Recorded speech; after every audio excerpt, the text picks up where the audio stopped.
तो जी हाँ दोस्तों, बता दूं भोजपुरी सुपरस्टार थे साई लाल यादव जी और काजल राघवानी की जोड़ी काफ़ी दिनों पहले काफ़ी ज़्यादा हिट थी। काफ़ी दिनों पहले दोनों काफ़ी सारी फिल्में कर रहे थे, लेकिन अब जो है इनकी जोड़ी टूट चुकी है। और हाल ही में थे साई लाल यादव जी और यामिनी सिंह ने लंदन से अपना वीडियो पोस्ट किया था और यामिनी सिंह ने उसे पोस्ट किया था और खेसारी लाल यादव जी ने उसे टैग किया था।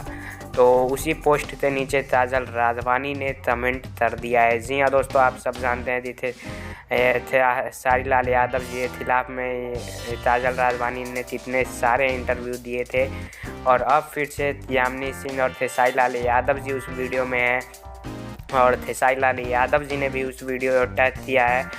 तो वहाँ पर कमेंट में काजल राघवानी ने OMG लिखा है और बॉडी वाला काफ़ी मस्त वीडियो है जो कि लंदन से खेसारी लाल यादव और यामिनी सिंह ने पोस्ट किया है। तो इसके बारे में आप क्या कहना चाहते हैं कमेंट में ज़रूर बताइए। तब तक ले जाएँ।